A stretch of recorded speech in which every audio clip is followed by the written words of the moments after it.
Oke, 1, 2, 3 mulai. Oke teman-teman, jumpa lagi dengan acara Ngobras, ngobrol Ngobrol tentang tentang sastra. sastra. Teman-teman, kali ini masuk ke episode 33. Alhamdulillah, syukur alhamdulillah masuk ke episode 33. Mudah-mudahan terus kita menginspirasi, memberi virus-virus positif kepada teman-teman di luar sana untuk mau membaca, apalagi anak-anak sastra Inggris, sastra Prancis, terutama sastra Indonesia. Yuk kita, kalau dalam bahasa Jawa itu nguri-uri. Nguri-uri itu menghidupkan terus budaya-budaya yang ada di Indonesia, khususnya membaca dari sastra-sastra lama, dari Pujangga Baru, Balai Pustaka, sampai sastra hari ini. Hari ini teman-teman, kita akan memasuki kembali ke tokoh, yaitu Andrea Hirata. Kemarin Andrea Hirata sudah dibedah, ada beberapa novel, salah satunya kemarin kalau nggak salah Endensor sama Padang Bulan. Nah hari ini kita masuk ke masterpiece-nya, yaitu Laskar Pelangi. Tetapi saya akan novel ini akan dibedah oleh teman saya yang sudah membaca, yang namanya Mbak Sekar. Nanti Mbak Sekar supaya memperkenalkan diri langsung. Silakan Mbak. Ya, terima kasih Pak atas waktunya. Ya, halo teman-teman. Perkenalkan aku Sekar, mahasiswi sastra Indonesia di Universitas Pamulang. Sekarang semester 8. Mantap. Skripsi. Iya, lagi skripsi. Lalu kenalkan dari asal TK-nya di mana, SD mana, SMA di mana? Kalau dari TK waktu itu di TK dekat rumah, namanya TK Pembangunan. Daerah mana tinggal? Di Pamulang. Kamu di Pamulang? Pamulang. Pamulang di mana? Pamulang Timur. Di dekat Unpam Pusat, Pak. Tinggal di sekitar situ. Oke. Daerah Pamulang Estate? Enggak, di dekat Gaplek ada perumahan gitu. Tetangga dong. Apa? Kamu nggak ngerti kenapa ini? Saya di Taman Harmoni. Nah, itu dari Gaplek masih. Iya, saya sekitar situ Pak, dekat McD Gaplek. Wah, belakang McD? Iya, belakangnya kan ada perumahan-perumahan. Oke. TK-nya di situ. TK apa? TK Pembangunan namanya. Sekarang udah nggak ada sih. SD? Kalau SD di SD Negeri Pamulang Timur 1. Yang seberang belakang itu? Iya. Terus? Kalau untuk SMP di SMP PGRI 1 Ciputat. Ya. Kalau SMA-nya saya SMK kebetulan di Sasmita. Jurusan? Akuntansi. Oke. Jadi ini nyebrang.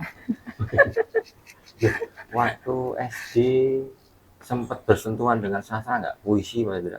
Atau buku? Sebenarnya sih kalau saya dulu tuh ini Pak, sukanya tuh ke komik. Dulu tuh saya kayak anti novel sebenarnya. Lebih ke komik. Iya, lebih ke komik. Tapi waktu SMP itu ibu saya kebetulan di rumah tuh kan ibu saya tuh suka baca, tuh suka bawa buku atau komik yang dipinjam dari saudara saya.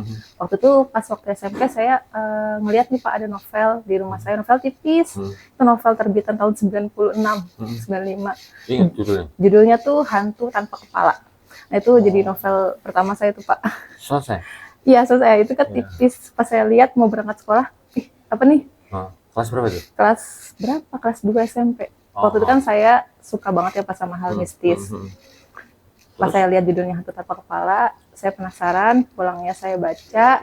Nah setelah itu baru saya, ternyata novel tuh seru juga ya. Maksudnya meskipun hanya kata-kata tapi kebayang gitu di pikiran saya. Adegannya. Ada horor? Horor.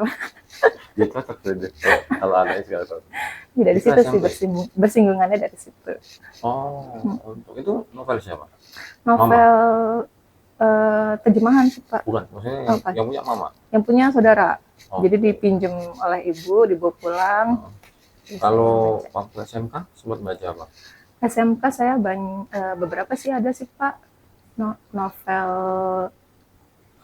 kebetulan kalau novel Indonesia lebih senang romance kalau saya.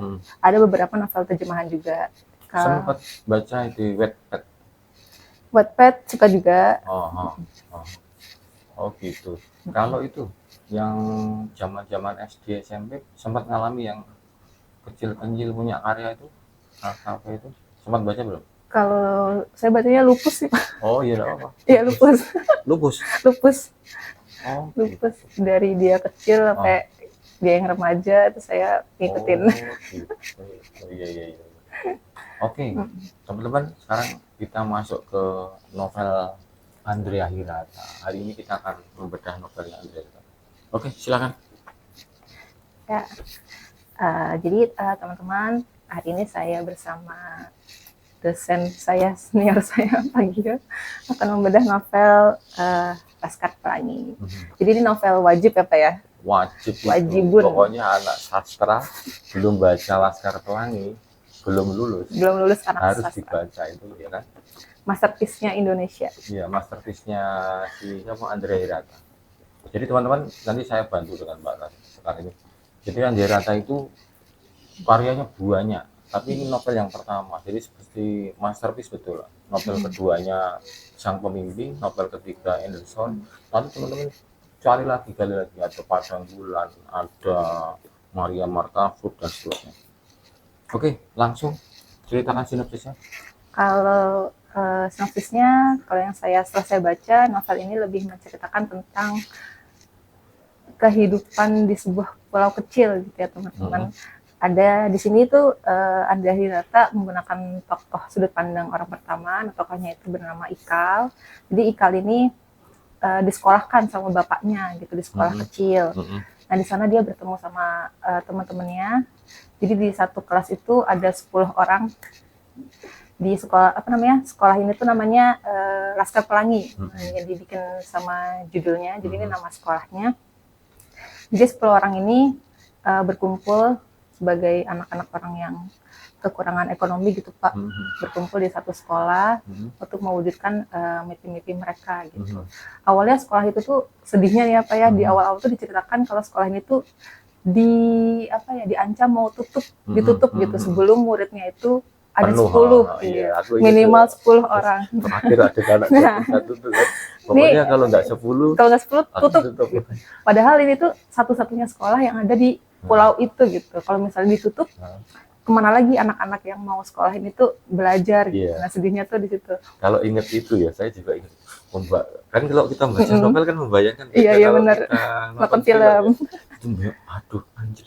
Ini kalau sekolah ini ditutup nih sampai detik-detik terakhir bersemilah, terus terakhir kan ada tutup siapa yang terakhir? Terakhir si Harun kalau nggak salah. Harun datang masuk. Iya. Bagus.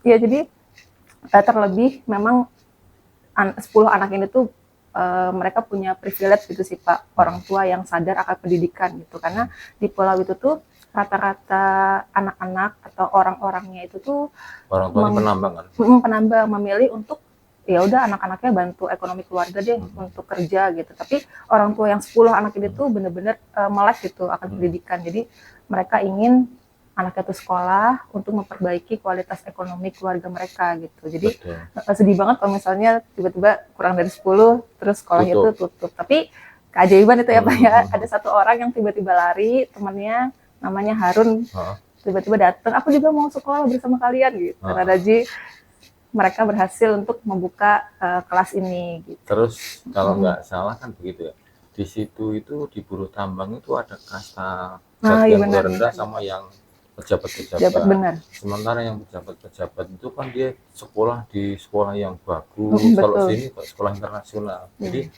ada gap kesenjangan itu kan. Ada kastanya gitu ya Pak ya. Next. Nah benar, tadi yang udah disampaikan Pak Gio, jadi sedihnya juga di situ ya Pak ya. Jadi di sini tuh benar-benar digambarkan adanya kesenjangan sosial antara warga lokal sama warga pendatang yang memanfaatkan misalnya. Padahal mereka kerja untuk menggali timah di sana, tapi warga lokalnya tuh miskin gitu. Jadi di sana tuh bahkan ada tulisannya Pak ya kalau nggak salah, dilarang masuk bagi yang tidak punya hak gitu. Nah haknya tuh hak apa gitu? Padahal itu rumah mereka gitu.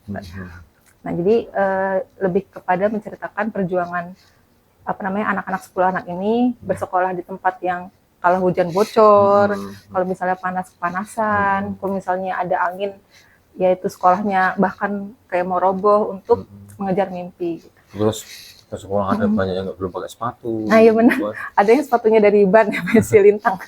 Terus untuk mencapai ke sekolah itu kadang-kadang itu kan ketemu kan ada iya, benar. buaya. Gitu. ngeri gitu. Jadi perjuangan mereka memang nggak main-main sih Pak, untuk benar-benar sadar kalau misalnya pendidikan ini memang salah satu kunci atau pintu merubah ekonomi mereka. Gitu. Terus sampai akhirnya dia nanti bersaing dalam lomba-lomba dengan sekolah gitu. Iya benar-benar.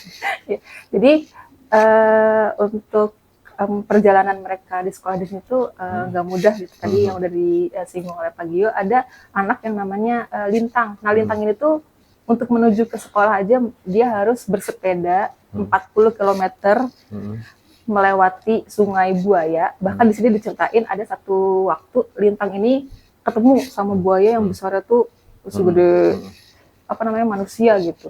Dia sampai mikir, ini aku kalau misalnya nekat aku bakal mati, tapi kalau misalnya aku nggak nekat aku nggak ke sekolah gitu. Saking cintanya dia terhadap ilmu dan mau banget sekolah, jadi dia nggak gentar gitu. Jadi aku akan hadapi buaya ini.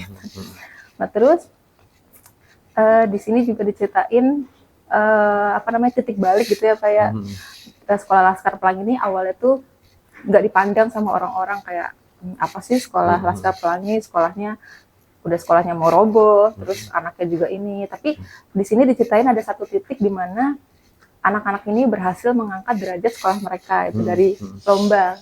Yang pertama itu lomba seni, yang kedua lomba cerdas cermat gitu Pak.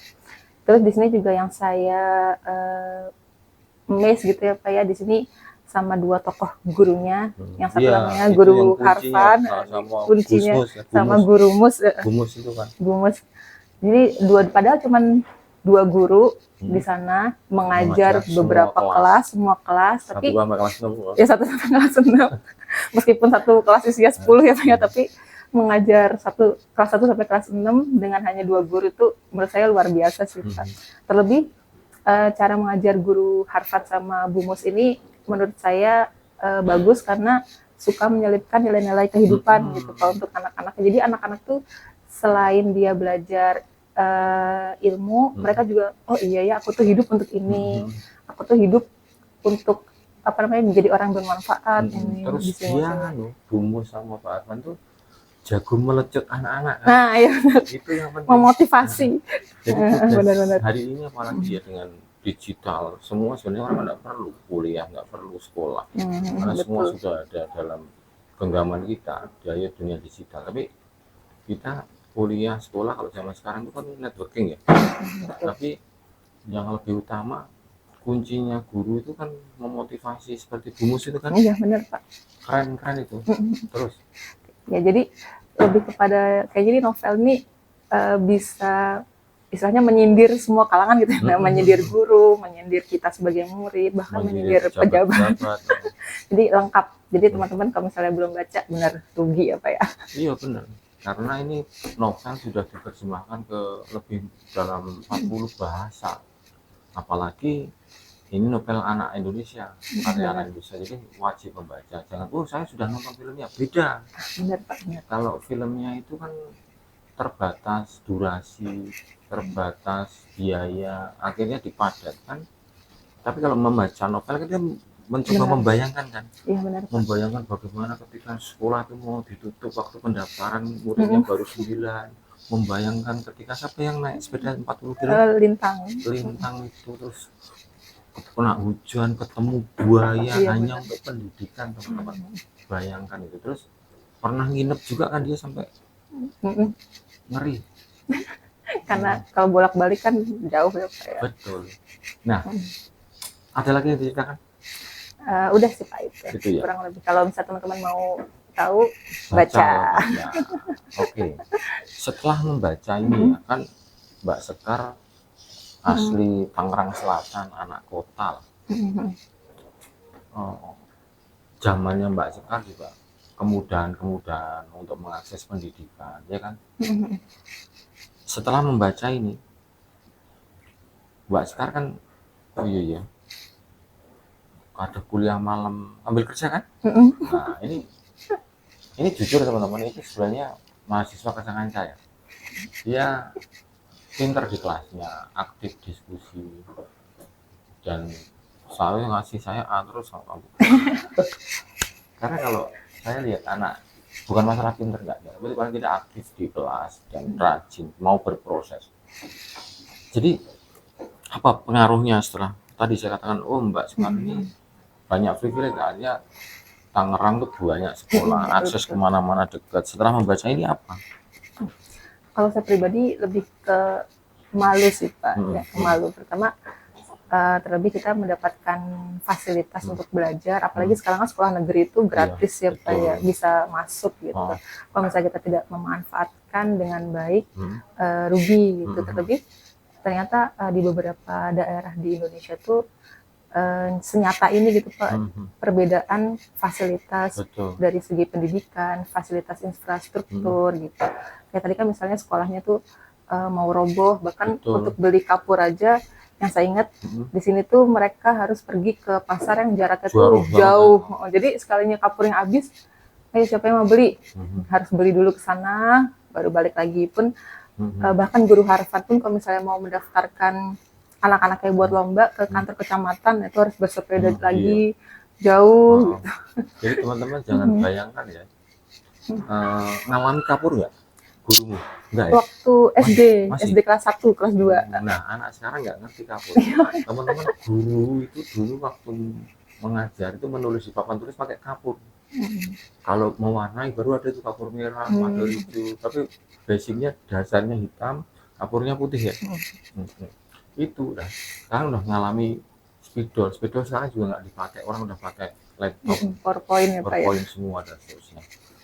Oke. Banyak quote tentu ya yang kamu dapat. Coba tolong. Banget. Oh, tunggu dulu. Ini beli kapan? Beli Sudah lama? Udah lama. Skripsimu judulnya apa? Skripsi aku film. Oh, film. Film Disney. Oh, ini berarti sudah lama kamu baca ya? Enggak sih Pak, kalau baca. Belum. Ya, baru. Oke, coba quote-nya apa? Kamu catat nggak? Di sini. Catat di sini. Cuman kalau quote saya suka ini sih Pak, quotes waktu mereka habis menang lomba cerdas cermat. Itu kan jadi mereka setelah menang cerdas cermat, guru Harvard kalau nggak salah minta semua orang untuk menulis apa pandangan mereka terhadap piala yang mereka dapatkan gitu. Nah di sini anak-anak nulis banyak. Saya lihat dulu ya Pak ya. Berapa? Di sini ada halaman 246. 46. Ya, ini banyak di novel-novelnya Andrea Hirata itu banyak sekali quote-quote-nya yang bisa menjadi pembelajaran, karena sebenarnya tokoh Hikal itu ya identik dengan si penulis sendiri. Memang menceritakan si penulis Andrea Hirata nanti sampai dia dapat beasiswa di Sorbonne itu. Jadi di sini ada dari Lintang. Di sini ada dia sebut kalau misalnya piala tertinggi itu untuk mereka yang dapat mengalahkan lawan-lawan. Nah, piala terindah untuk mereka yang bercucuran keringat dan air mata untuk berjuang. Jadi di sini yang setelah saya baca lebih kayak jadi kita tuh harus benar-benar mencoba sampai titik darah penghabisan gitu ya Pak ya. Kalau misalnya kita nggak nyoba, kita nggak bakal tahu.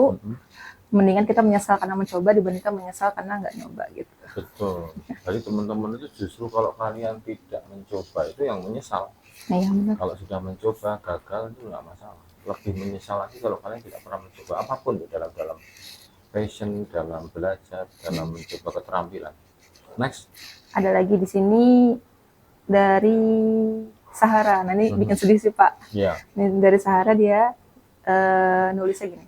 Yang paling pedih dari kemiskinan adalah ketika anak-anak miskin merasa sesuatu yang bagus, hebat, terpelajar, berprestasi akan selalu menjadi milik anak-anak lain, bukan milik anak-anak miskin. Itu tidak benar. Sesuatu yang bagus, hebat, terpelajar, berprestasi adalah milik setiap anak yang tekun belajar, tak mudah mengeluh, pantang menyerah, dan berani bermimpi, tak peduli semiskin apapun anak itu. Kan bagus sekali kan? Jadi pas baca kayak, oh iya bahkan jadi malu gitu Pak. Kita sebagai orang kota yang punya. Yang bagian mana? Yang ini. Jadi di situ mereka kayak sadar gitu Pak, kalau misalnya kita tuh miskin, kita tuh nggak kayak anak-anak pejabat PN Timah yang sekolahnya ada kantin, sekolahnya jadi bagus. Teman-teman yang di novel ini itu ada sekolah PN Timah yang diisi oleh para pejabat yang fasilitasnya bagus, kantinnya ada, pokoknya memang ada antar jemputnya. Sementara di sekolah Laskar Pelangi ini sebenarnya itu sekolah Muhammadiyah ya, sangat miskin sekali. Boro-boro kantin, uang saku aja nggak ada. Ini saya ulangi ya. Jadi yang paling pedih dari kemiskinan adalah ketika anak-anak miskin, ya kan, merasa sesuatu yang bagus, hebat, terpelajar, berprestasi akan selalu menjadi milik anak-anak lain, bukan milik anak-anak miskin. Itu tidak benar. Sesuatu yang bagus, hebat, terpelajar, berprestasi adalah milik setiap anak yang tekun belajar, tak mudah mengeluh, pantang menyerah, dan berani bermimpi, dan tak peduli semiskin apapun kalian. Keren. Kayak sedih aja. Keren, Kayak, keren. dan ini ditulis oleh anak-anak yang ya dalam keadaan miskin. Anak SD lah itu kan. Iya benar. Itu luar biasa. Ada satu lagi coba. Oh iya. Saya minta satu lagi. Satu lagi. Saya kalau ingat waktu dia ngikutin lomba cerdas cermat itu saya ikut tegal gitu. Iya. Soalnya pas awal-awal di deskripsi ini tuh mereka berkeringat dingin gitu kan, kayak tegang, ngeblank segala macem. Cuman pas Lintang mencet bel pertama, saya langsung bisa ini, kayaknya bisa menang ini. Tapi tunggu sebelum masuk ke situ, saya masih ingat si ceweknya siapa sih dari 10 itu? Sahara. Ceweknya? Sahara. Itu belum ada cinta monyet ya? Lintang aja ketemu si Aling itu. Oh, yang Aling Ikal. Ikal itu? Itu kan yang Aling itu ini Pak, anak dari penjual kapur. Terus sama satu lagi Mahar, yang ketemu di pelabuhan. Itu kan cinta monyet anak SD. Iya, cinta monyet. Teman-teman, ini juga diceritakan zaman penting loh, diingat ya. Ada yang beberapa fase anak SD, temennya Mbak Sekar, teman saya, atau teman-teman kalian yang masa SD, itu kan sudah ada yang cinta monyet. Itu ketika diceritakan setelah sudah SMA atau kita dewasa atau kuliah itu geli-geli lucu, tapi kan faktanya ada sebenarnya. Coba ceritakan itu gimana? Ya jadi pertama kali Ikal ketemu Aling tuh. Pertama kali Ikal ketemu Aling di sini suruh belanja dia. Iya, suruh belanja kapur. Jadi kan tadi sekolah ini kan makanya kapur. Pas kapurnya ini habis, jadi mereka tuh bergantian gitu Pak, bergantian suruh belanja ke pasar. Nah, waktu pas ini itu jadwalnya Ikal sama Adan yang berbelanja. Di sini tuh mereka ganti-gantian gitu Pak, karena jauh. Jadi Adan nyetir ngendarain sepeda dulu setengah jalan, baru lanjutkan Ikal gitu. Nah, di sini Ikal juga ngeluh nih Pak, saya ingat banget quotes-nya. Jadi di sini tuh Ikal mengeluh karena capek, pertama mesti bonceng Adan yang tentunya berat, terus jalanan juga nggak bagus. Jarak beli kapurnya juga jauh. Di sini tuh dia kayak menggerutu tentang kehidupan dia gitu Pak, sampai menyalahkan pejabat. Di sini ada quote-nya, coba saya cari apa ya. Yang quote yang menyalahkan pejabat ya? Iya. Ketika dia sengsaranya mencari kapur. Mencari kapur. Ini di halaman ngeritik pejabat pemerintah daerah Sulawesi, Sumatera Selatan. 163. Nah, di sini Ikal tuh bilang, nih, aku menggerutu karena rantai sepeda reot guru Harvan yang kami pakai terlalu kencang sehingga berat mengayuhnya. Terus aku mengeluhkan bentuk lampunya yang kampungan. Aku benci pada jumlah murid sekolah kami yang sedikit sehingga sebentar aku sudah dapat giliran membeli kapur lagi. Aku marah pada musim kemarau yang makin panas, padahal bulan Juli hampir usai. Aku kecewa pada beras jatah PN Timah untuk kuli-kulinya termasuk ayahku yang banyak anta dan putu, sehingga sebelum ditanak harus ditampah berlama-lama. Terus aku jengkel pada jalan yang rusak, pada dunia yang tak adil, pada korupsi yang merajalela, dan aku kesal pada Adan yang berat padahal badannya kecil, sementara Adan duduk ceria di boncengan belakang sambil menyul-nyulkan lagu. Nah itu kan nyentil pejabat semua. Nyentil pejabat pertama, dia nyentil mantel. Coba kalau sekolah itu muridnya banyak, kan aku nggak dapat giliran lagi, itu cepat kalau iya benar-benar lagi gitu. Yang kedua tentang beras. Berarti kan kemiskinan, bahwa di pengadilan Timah itu kan gajinya kecil, jalan dan seterusnya. Nah, masuk lagi terus yang cinta monyet tadi. Jadi setelah Ikal sama Adan ini sampai. Nah di sini ada yang menarik perhatian Ikal. Biasanya tuh apa namanya yang ngasih kapurnya itu pemilik tokonya langsung, tapi pada saat ini tuh yang ngasih itu dia ngelihat kuku-kuku cantik Pak. Jadi iya Ikal tuh jatuh cinta hanya pada kuku-kuku gadis yang dia bilang lentik. Jadi sejak saat itu Ikal senang banget kalau misalnya disuruh beli kapur. Diam-diam. Awalnya menggerutu. Iya, awalnya menggerutu, tapi pada saat kemudian dia bahkan rela buat menggantikan jadwal temennya buat beli kapur. Bahkan setelah kejadian ini, yang tadinya pulang ke sekolah itu mereka harus bergantian nyetir, ini Ikal terus Pak, dari warung sampai sekolah, dia yang bawa sepedanya sampai Adan tuh ngerasa, oh Ikal, ayo gantian, kok kamu nggak mau gitu. Jadi, tapi kamu menangkap esensi ini ya? Iya, apa esensinya? Esensi orang yang bahagia gitu. Bukan, esensi orang jatuh cinta. Jatuh cinta. Jadi esensi orang jatuh cinta itu ya nggak kenal lelah, pantang menyerah, semangat. Iya gitu. benar. Bahkan di sini dibilang sih Pak, apa namanya? Aku bahkan tidak lagi Ikal tuh kayak aku bahkan tidak lagi menggerutu mengenai berat badan Adan karena aku sudah jatuh cinta gitu. Ada yang dituju kalau dalam teori kajian sosiologi itu yang Weber kan begitu yang dilakukan. Oke. Kalau yang satunya lagi, yang satu lagi pelabuhan itu kan cinta monyet juga tuh. Cinta monyet. Jadi Mahar ya Mahar. Jadi sebenarnya kalau dicerita ini lebih dulu Mahar yang jatuh cinta. Jadi Mahar itu pernah ketemu sama orang cewek di pelabuhan. Jadi sejak saat itu tuh Ikal tuh perhatiin Mahar tuh kok tingkahnya aneh gitu. Bahkan pada saat pelajaran menyanyi, jadi di sekolah ini juga ada pelajaran menyanyi yang anak-anaknya tuh suruh maju ke depan. Semua tuh pada nggak mau gitu Pak maju, namanya anak kecil gitu ya malu-malu. Tapi Mahar ini justru mengajukan diri, guru bolehkah aku maju gitu. Wah ada angin apa nih? Kamu mau nyanyi lagu apa Mahar? Saya mau nyanyi lagu ciptaan saya sendiri. Gitu. Jadi Mahar nyanyi lagu ciptaan dia, isinya tentang kerinduan. Jadi karena dia ketemunya di pelabuhan, apa namanya kapal ini kan kalau pergi berbulan-bulan ya Pak ya nggak balik. Jadi Mahar tuh nungguin terus ini kemana kok nggak pulang-pulang. Jadi rasa rindu dia tuh dialihin ke lagu. Jadi sejak saat itu di kelas pun jadi pada tahu kalau misalnya Mahar ini ternyata punya sisi seni yang tinggi. Gitu. Nah lagi-lagi sama ya pokoknya kalau orang jatuh cinta kalau zaman bapakmu dulu. Maka kalau orang jatuh cinta kan suka bikin puisi. Iya benar. Seninya itu ada. Maka kalau orang Mbak Sekar kalau ada orang yang belum jatuh cinta terus bikin puisi ya garing. Karena dia nggak ngalami kan. Oh sakitnya, beratnya menunggu, beratnya diselingkuhi, sakit. Di sini disebutin juga sih Pak. Gimana? Di sini kan si Ikal nanya, Mahar bagaimana rasanya jatuh cinta gitu. Terus itu dia belum ketemu Aling. Belum ketemu Aling. Jadi si Mahar nih jawab, badan menggigil macam kena malaria, matahari berubah menjadi bulan purnama, jantung berdegup seperti derap lari 1000 kuda. Terus Ikal tuh kayak kaget gitu. Mahar, kamu bikin sendiri kata-kata ini. Terus kata Mahar gini, kurasa cukup dengan jatuh cinta seseorang bisa menjadi pengarang Ikal gitu. Jadi benar Pak tadi.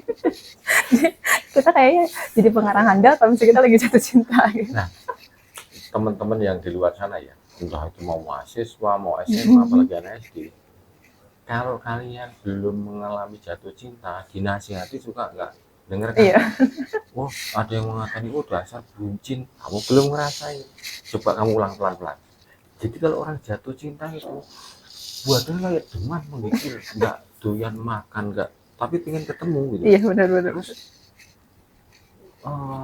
kalau ditanya mungkin belum pernah membaca cerpen puisi apa tapi dia bisa mengungkapkan kan karena dia mengalami. Coba ulangi pelan-pelan dengerin ya.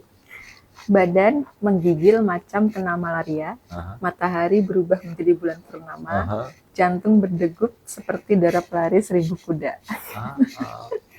Apalagi kalau posisi seperti itu ketika teman-teman kalau cowok ya nggak tahu kalau cewek ya, ketika kita mau menembak orang yang kita incar kan masih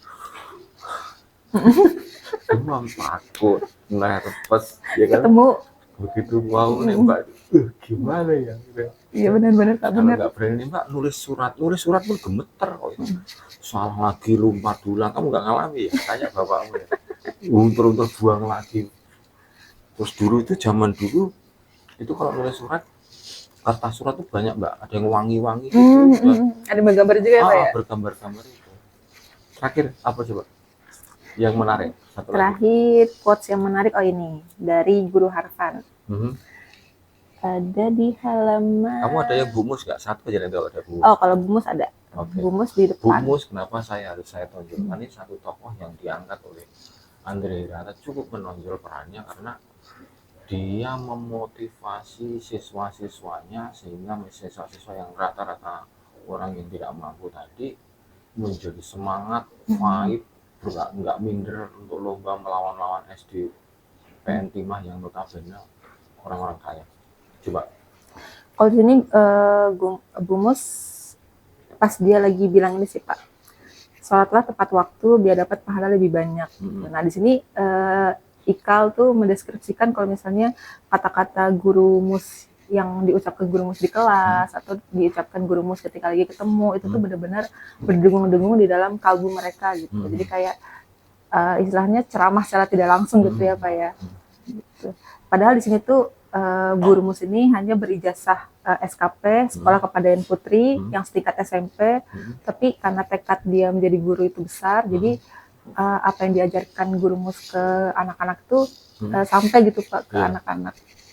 Oke, sekarang satu lagi dari Pak Harvan. Guru Harvan. Di sini halaman 220. Jadi kuncinya seorang guru teman-teman memotivasi anak-anak. Di sini Guru Harvan bilang, jadi ini adegan ini pada saat Ikal patah hati Pak. Jadi tadi Ikal sama Aling. Jadi waktu Ikal mau nyamperin Aling ngasih puisi sama bunga yang telah dia petik di atas gunung, Aling ternyata udah pindah ke Jakarta gitu. Iya, jadi dia sepanjang minggu selama 10 hari itu benar-benar murung, diem. Nah akhirnya Guru Harvan ini punya inisiatif buat ngajak mereka pergi ke taman. Gitu.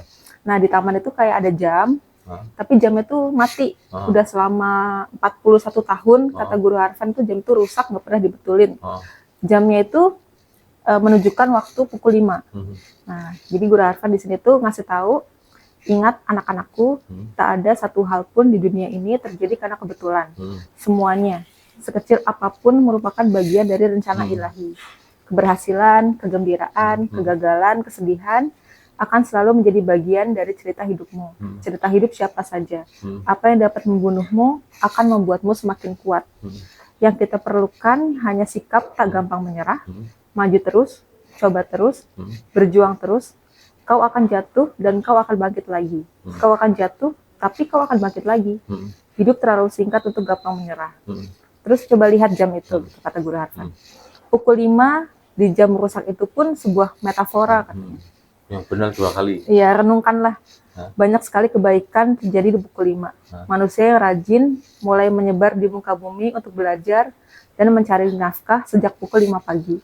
Dan manusia selesai bekerja membanting tulang pukul 5 sore. Itu pula saat yang tepat untuk merenungkan apakah yang dikerjakan sepanjang hari membawa manfaat dan juga mudorot. Jam yang rusak itu memberi kita pendidikan yang sangat penting. Iya, itu keren juga. Saya pernah membaca juga sekarang jadi ingat itu. Tadi hampir nebak itu nggak catat Pak. Kalau itu kan filosofinya jam 5 itu jam itu kan jam rusak, jam mati kan. Meskipun jam 5 tapi ingat ya metaforanya, orang berangkat pagi-pagi jam 5 untuk bekerja, sekolah, nyari nafkah, tapi jam 5 pula orang juga harus kembali pulang ke rumah. Ada satu lagi, quote-nya saya lupa di buku. Oh, yang ini yang Ikal deh Pak, yang tadi itu kan? Yang terjadi jam yang rusak pun bisa mengalami 2 kebenaran. Iya ya? Benar, itu Ikal Pak, di sini ada. Oke, keren. Saya minta closing statement. Saya minta pesan-pesanmu untuk teman-teman yang kan Mbak start bekerja tapi kuliah. Pertama itu pesan untuk satu teman, yang kedua pesan-pesan untuk membaca. 2 pesan. Coba silakan closing statement. Kalau dari saya pribadi untuk sharing ke teman-teman, pesannya itu lebih kepada hargai kesempatan yang kita punya sekarang gitu. Ternyata banyak di beberapa daerah di Indonesia tuh mereka benar-benar kekurangan dari segi fasilitas, infrastruktur, tapi mereka tuh punya semangat gitu. Jadi yang kita butuhin itu sebenarnya bukan fasilitas, bukan infrastruktur. Percuma kita punya semuanya, tapi kita nggak punya semangat gitu. Betul, nggak Jadi digunakan, ya. yang memantik itu benar-benar semangat kita untuk hidup, semangat kita untuk belajar, semangat kita untuk bersekolah, berkarya. Jadi kalaupun semangat kita udah mau padam, coba pantik lagi gitu supaya semangatnya tuh ada terus gitu. Kalau untuk teman-teman yang semester awal supaya mau membaca. Kalau untuk teman-teman supaya mau membaca, mungkin ini tips juga ya Pak.